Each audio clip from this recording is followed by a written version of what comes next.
बेटा देख लो उधर, अब फोन पर है सब, वहाँ देखने की जरूरत नहीं है। अब यहाँ पर क्या करना है, देखो इसका तो तुम्हें स्क्वायर रूट नहीं पता, नहीं निकाल सकते, इसका तो वैसे रूट एक्स लिख लो, ठीक है। इसका निकालोगे और इसको निकालना, तो इसको बताओ क्या होगा स्क्वायर रूट। हाँ 0. ये सबको पता है कि 0.08 होगा, कंफर्म है ना। 0.8 क्यों नहीं हुआ, 0.008 क्यों नहीं हुआ, 0.08 ही क्यों हुआ है, सबको कारण इसका पता है। तो फिर बेटा यही तो सीखना है। हमने लिख दिया हाँ ठीक है बढ़िया, दो ने बता दिया, तीसरे ने हाँ कर लिया, हो गया। ऐसे काम नहीं चलता। अरे खुद सीखने आते हो, दूसरे के हाँ करने से, जवाब देने से तुम थोड़े नहीं सीख जाओगे, खुद को जवाब देना आना चाहिए। हमने बताया था जब भी कभी डेसिमल वाले नंबर का जब तुम्हें ये स्क्वायर रूट निकालना है तो इसमें तुम्हें क्या करना है, बैक साइड से 2 के पेयर बनाना है, स्क्वायर के लिए, क्यूब के लिए 3 के पेयर करके देखते हैं। अब स्क्वायर में जितने पेयर बन जाएंगे डेसिमल के बाद में, यानी राइट हैंड साइड में, उसके स्क्वायर रूट में उतने ही डिजिट रहेंगे। मतलब यहाँ पर 2 पेयर बने हुए हैं, एक ये बन गया, दूसरा ये बन गया। डेसिमल के बाद के 2 पेयर्स बने हुए हैं। इन 2 पेयर्स बना करके ये पता चल रहा है कि हम जो आंसर जो आएगा, यानी स्क्वायर रूट आएगा, उसमें 2 डिजिट रहेंगे डेसिमल के बाद। डेसिमल से पहले कितने हैं या नहीं है उससे कोई मैटर नहीं है, हमें डेसिमल के बाद से मतलब है। तो जब भी कभी ऐसा होता है तो जितने पेयर बनेंगे उतने ही उसके डेसिमल के बाद में रहेंगे। अब यहाँ पर क्यूब रूट निकालना है। 0.08 में केवल 8 का देख लो, क्यूब रूट क्या होता है, 8 का क्यूब रूट 2 होता है। अब ये बताओ कितना आएगा फिर, क्यूब रूट लेके 0.2, क्योंकि यहाँ पर देखो क्यूब रूट है इसलिए 3 डिजिट का पेयर बनाएंगे, उसमें एक ही बन रहा है, इसलिए मतलब डेसिमल के बाद में 1 डिजिट रहेगा, ठीक है। ये इसका, अब ये स्क्वायर रूट, इसका क्यूब रूट होता है 2, 0.2 हो गया। अब देखो इसको यहाँ से वहां पर ट्रांसफर कर दो, 0.08 को ट्रांसफर कर दो, ये वहां जाएगा। ये स्क्वायर रूट इक्वल 8 2 क्या होता है भाई, मल्टीप्लाई करेंगे कंफर्म है, 8 2 डिवाइड करेंगे, यहाँ डिवाइड है वहाँ 8 2 16 हो गया। अब 16 होने के बाद में देखो यहाँ पर पॉइंट के बाद में 2 डिजिट, यहाँ पॉइंट के बाद 1 डिजिट, कितने डिजिट छोड़ना है हमें डेसिमल के पहले, उधर राइट में 3, बेटा 0 इधर लगा लो, ये हो गया बस। ये 0.016 इसका यहाँ हो। अब देखो ये स्क्वायर रूट यहाँ पर होने की वजह से कह रहा है उसका स्क्वायर करना पड़ेगा, इसको स्क्वायर रूट निकालना है तो दोनों को स्क्वायर रूट निकालेंगे, इसका स्क्वायर रूट निकालो, इसको भी निकालो, फिर दोनों को स्क्वायर रूट निकालना है। इसका स्क्वायर रूट हमें क्या पता है कि इसका एक्स आएगा क्या, नहीं आएगा। इसका स्क्वायर रूट करने के लिए इसका स्क्वायर करना पड़ेगा, एक्स की वैल्यू निकालना। क्या करोगे फिर, स्क्वायर करना पड़ेगा, इसका किया तो इसका भी करना पड़ेगा, क्योंकि हमें इससे स्क्वायर रूट को हटाना है, ठीक है ना। अब यहाँ से स्क्वायर रूट कट जाएगा, एक्स इक्वल, अब 0.016 का स्क्वायर करना है, मतलब केवल 16 का स्क्वायर करना। 16 का स्क्वायर क्या होता है, 256। ये लर्न कर लोगे तभी बेहतर है, अदरवाइज 256 ठीक है हमने लिख लिया। अब ये बताओ कि डेसिमल के बाद में राइट हैंड साइड में कितने डिजिट होने चाहिए, कितने होने चाहिए, 6 होने चाहिए। 3 यहाँ पर ऑलरेडी है, तो ये तो 3 तो हमारे पास हो गया, 3 को डबल करना है हमें, तो हमें फिर ये 0 लगाने पड़ेंगे, और ये हो गया 0.000256, ये इसका आंसर होगा। एक्स की वैल्यू पूछा था, ये एक्स की वैल्यू हो जाएगी, ठीक है। समझ में आ रहा है, a2 प्लस b क्यूब, एक बार ब्रैकेट में a प्लस b हो जाएगा, दूसरे ब्रैकेट में a square minus ab plus b square, इसमें ओपन करना। ये इसी को दे रखा है लास्ट में, जो फॉर्मूला दे रखा है सेकंड लास्ट, ठीक है। तो उसमें इसको ओपन करना है, इस फॉर्मूले में। तो a की जगह पर 73, b की जगह पर 53। हम एक बार क्या करना है, a प्लस b करना है, यानी 73 प्लस 53, और दूसरे ब्रैकेट में हो जाएगा 73 का स्क्वायर। जैसे ही लिखा वैसे लिखना चाहो तो मतलब 2 टाइम मल्टीप्लाई कर देंगे, स्क्वायर का मीनिंग क्या होगा? 2 टाइम मल्टीप्लाई उसी का, और माइनस 73 यानी AB 73 53 प्लस 53 इंटू 53 हो गया। और नीचे लिख देना यही 73 माइनस 73 53 प्लस 53 इंटू 53। कुछ चीज कॉमन हो रही है ना, ऊपर नीचे से पूरा ब्रैकेट है, पूरा ब्रैकेट इन दोनों को ऐड कर दो 3 6 7 12 126, मतलब 3 और 3 6 कर दिया है, 5 और 7 5 करके 126 इसका आंसर है। मिल गया? तो फॉर्मूले से, फॉर्मूला यदि तुम्हें क्लियर है तुम आराम से कर लोगे, यदि नहीं है तो फिर दिक्कत होगी। 11 में वह छोटी छोटी संख्या जिससे 2 6 2 4 4 यानी 4 4 को भाग देने पर भागफल पूर्ण घन प्राप्त हो। भागफल पूर्ण घन की बात करना। अब यहाँ पर कुछ नहीं करना था, इसके प्राइम फैक्टर करना है, तो सभी फैक्टर के 3 3 के पेयर बनाने हैं। अब यहाँ पर डिवीजन करने की बात कर रहा है, तो लास्ट में एक ऐसा पेयर बनेगा, फैक्टर मिलेगा, या तो उसका एक भी पेयर नहीं बनेगा, अकेले रह जाएगा, या तो एक से अधिक फैक्टर ऐसे मिल जाएंगे। तो जितने यदि एक से अधिक फैक्टर है उन सबका मल्टीप्लाई करके उसका आंसर दे दिया जाएगा कि इनका मल्टीप्लाई करके, यानी ये संख्या ऐसी है जिससे भाग करने पर दी हुई संख्या से दी हुई संख्या को डिवाइड कर देंगे तो ये पूर्ण यानी पूर्ण घन हो जाएगा। इसे संख्या दे रखा है, कितना है 2 6 2 4 4। प्राइम फैक्टर करना,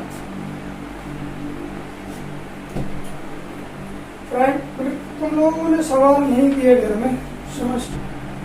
चलो फैक्टराइज करो, 2 1 जा 3 जा 1 जा 2 जा 2 जा, हो गया। चेतन समझ में आ रहा है? वो तो भी जगह है, जग गया क्या? ठीक है। चलो 2 6 जा 2 5 जा 2 6 जा 1 जा। अब ये पता नहीं किससे होगा, 3 से हो रहा है। 3 से पता कैसे चल जाता है? ये कैसे पता चलता है 3 से हो रहा है? ऐड कर लिया, 6 से 6 खत्म कर दिया, 5 पर 1 6 हो रहा है, वो भी खत्म हो गया। रूल्स ऑफ डिविजिबिलिटी का जो 3 की विभाज्यता का नियम है वही कहता है सारे अंकों को जोड़ दो, या सारे अंकों को जोड़ने से पहले जितने भी अंक 3 से डिविजिबल है उन्हें कट कर दो, जो बच्चे उन्हें ऐड कर दो, और ऐड करने पर यदि 3 से डिविजिबल है तो पूरा नंबर डिविजिबल है। यहाँ 6 और 6 तो वैसे भी आ रहे हैं 3 टेबल में, कट कर दिया, 5 और 1 बचे हैं ना, 5 आ रहा है 1 आ रहा है 3 टेबल में, 5 और 1 को ऐड करने पर 6 हो रहा है, अभी 6 आ रहा है, वो भी कैंसिल, मतलब पूरा कैंसिल, कुछ नहीं बचा तो 3 के टेबल से डिविजिबल है, अदरवाइज नहीं। समझ में आ रहा है? 3 2 जा 3 1 जा, यहाँ से 2 बचेगा, 3 8 जा 3 7 जा, फिर से 3 से हो रहा होगा, फिर वही देख लेंगे भाई। ऐसे तो कोई नंबर यहाँ पर बचा नहीं, अकेले में डिजिट ऐसे कोई नहीं जो 3 से डिविजिबल हो रहा है, लेकिन पेयर बना बना के देखते हैं, आराम से हो रहा है। यहाँ से 2 और 1 21 भी देख लो, 21 आता भी है, 2 और 1 3 कर लो, 3 3 से कैंसिल, और 8 और 7 15 होता है, 15 3 से कैंसिल, खत्म, अर्थात 3 से हो रहा है। 3 7 जा 3 2 जा 3 9 जा, फिर हो रहा है क्या 3 से हो जाएगा, क्योंकि यहाँ 9 को कट कर दे, 7 और 2 9 ही होता है, फिर 9 फिर 3 से कैंसिल हो जाएगा, 3 2 जा 4 जा 3 जा, फिर ये 3 से होगा, 3 से कितनी बार 8 एंड 1, सारा का सारा 3 से हो रहा है। 3 27 जा, हाँ 3 9 जा, 3 3 जा, 3 1 जा, हो गया। अब 3 3 के पेयर बनाना है, पहले ही समस्या, पहले ही नहीं पेयर बन रहा, यहाँ बना लेते 3 3, लेकिन सेम फैक्टर होने चाहिए, नहीं 1 2 ले लो 3 ले लो, बोले सर ये बन तो गया है, ऐसे नहीं करें, यहाँ पर 2 3 रह गए हैं, यहाँ पर 2 रह गए हैं, इनका पेयर बन ही नहीं रहा। तो अब करेंगे क्या, इन दोनों का मल्टीप्लाई कर लेंगे, इन दोनों का, यानी 2 2 जा 4, 3 3 जा 9 ही होता है ना, 9 4 जा क्या होगा, यानी इसका आंसर है 36। मतलब 36 से इस नंबर को डिवाइड करने पर प्राप्त भागफल जो होगा, प्राप्त जो क्वेश्चन होगा वो परफेक्ट क्यूब होगा। ठीक है, समझ में? तो उसने यही पूछा कि किससे डिवाइड कर दे, तो जिनके पेयर नहीं बने उनका मल्टीप्लाई कर लिया, बस वही उसका आंसर है कि इससे डिवाइड करेंगे इस नंबर को, तो जो प्राप्त होगी संख्या भागफल के रूप में वह परफेक्ट क्यूब होगी। ठीक है, अभी नोट करना है क्या इसको भी? हाँ, हम लिख रहे हैं 5 3 2 बोल रहे हैं सर। चलो इसको फैक्टराइज करेंगे, इससे 2 2 जा 2 6 जा 6 जा 2 जा हो गया, 2 1 जा 3 जा 3 जा 1 जा। अब ये बताना पड़ेगा,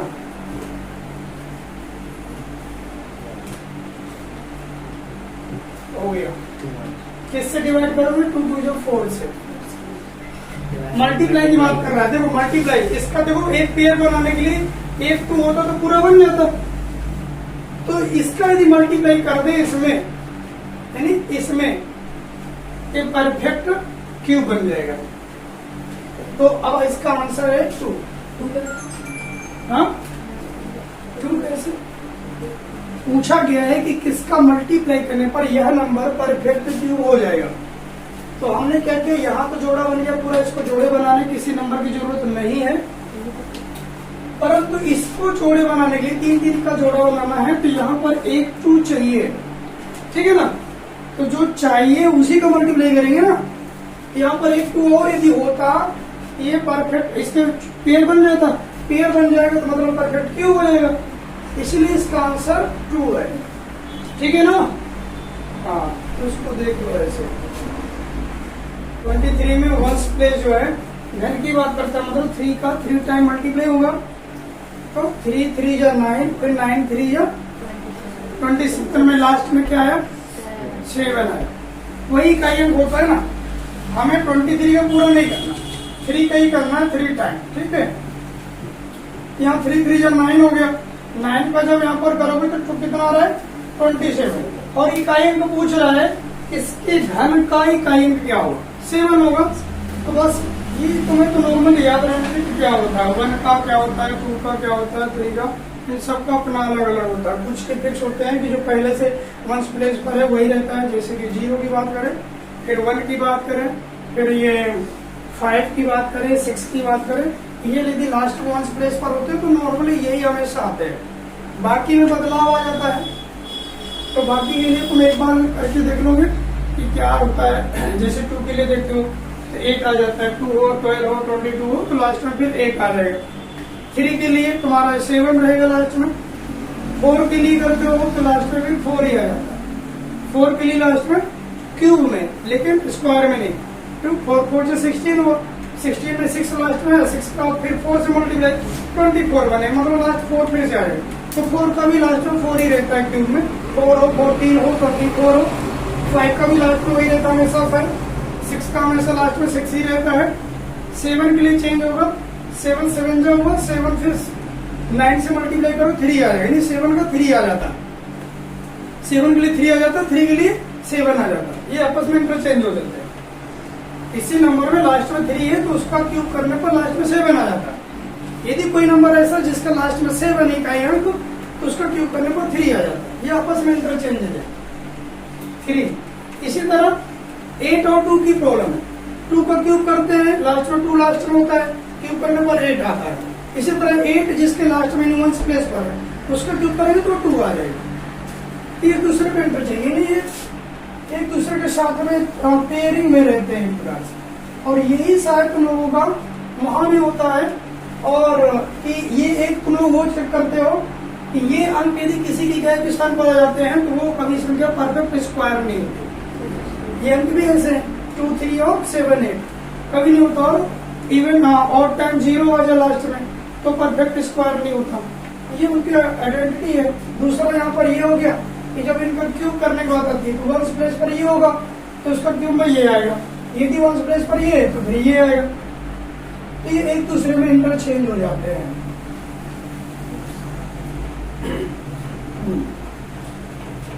क्यूब में ध्यान देना होगा बस, एक दूसरे का। इसका क्यूब करेंगे तो ये आएगा, इसका क्यूब करेंगे तो ये आएगा, इसका क्यूब करेंगे तो इकाई के स्थान पर, ये नहीं सारा उसका आंसर ये होगा।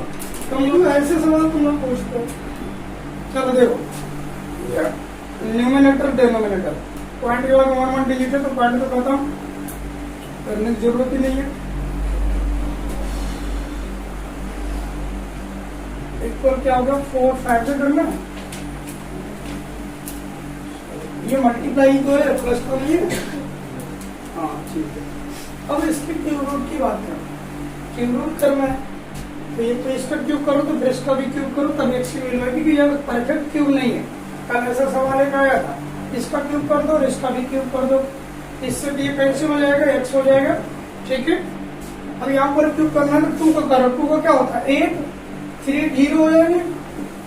हाँ, और 3 का क्या होता है 27। अब इसको इससे डिवाइड करके यदि उसने दे रखा हो वैसे चेंज करके तो बनाओगे, और यदि ऐसे ही तो फिर आंसर हो गया। ठीक है। बड़ा मुश्किल सवाल है, ऐसे कौन समझाएगा। शीतल समझ में आ रहा नहीं आ रहा पता है, लेकिन सर की बात है कि पूछे कैसे, खाने खाम बेइज्जती हो जाए अच्छा नहीं है ना। काम पर नहीं समझ में आया बस बोलो।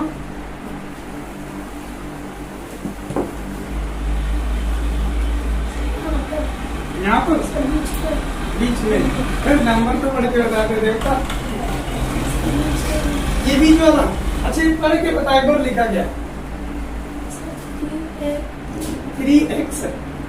ये देखो ये प्रॉब्लम गलत समझ में कैसे आ जाए, बेसिक तुम्हें ज्वाइन करना चाहिए, तुम्हें नवोदय नहीं करना चाहिए। हम ऊर्जा को खत्म नहीं कर रहे, हमें अच्छा लगता है कि बच्चा अपनी क्षमता से ज्यादा चैलेंज एक्सेप्ट करता है, परंतु उस समय बहुत बुरा लगता है कि चैलेंज केवल दिखाने के लिए एक्सेप्ट करता है, उसके लिए कुछ करता नहीं, तब वो बहुत बुरा लगता है। यदि तुम लोगों को अपनी क्षमता से ज्यादा बड़ा कोई चैलेंज एक्सेप्ट करना आता है तो उसे पूरा करने का पूरा प्रयास करना चाहिए, तब और अच्छा लगता है। तब लगता है हाँ इसके जुनून है इसमें और करने प्राप्त करने की क्षमता है और इसको करके छोड़े, और फिर एनर्जी अपने आप आ जाती है। लेकिन दिखाने के लिए नहीं, मैं भी करूंगा, रजिस्ट्रेशन करवा दे, काम वही डफरों वाला, कोई फायदा नहीं होगा। पढ़ना नहीं है, बार बार जब भी हम कभी लिखते हैं शायद हम बार बार पढ़ते हैं, बोलते हैं, फिर लिखते हैं। लिखा है क्यूब रूट एक्स, ये 3 ऐसे नहीं बोलते, क्यूब रूट है, इसका क्यूब रूट का सिंबल है, वहां लिखा हुआ है क्यूब रूट। वो इस पूरे सिंबल इस 3 को मिला करके क्यूब रूट बोलते हैं बेटा। एक्स को बोलना आता ही होगा, पावर 3 लिख दिया, हिंदी में घात 3 कह देते हैं, क्यूब रूट एक्स की पावर 3 या क्यूब रूट एक्स की घात 3। ठीक है, बराबर में क्या लिखा है तो पढ़ सकते हैं। हाँ ब्रैकेट में 20/3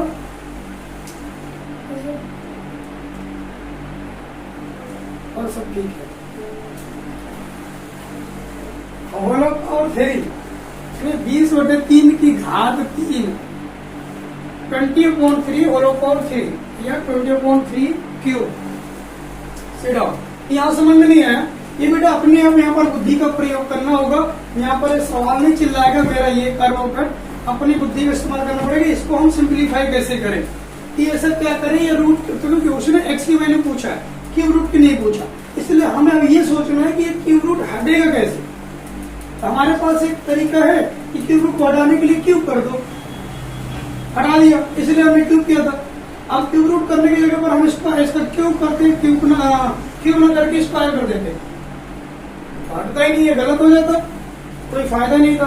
या तो फिर यहाँ पर जो नंबर था परफेक्ट क्यूब होता, तो हम इसका क्यूब रूट नहीं करते, यहाँ से उसको पहचान कर दिए, दोनों का क्यूब हो जाता, कट कर देते, आंसर हो जाता। ये था, तो यहाँ से हमने दोनों साइड क्यूब किया, क्यूब करने से क्यूब रूट कट गया।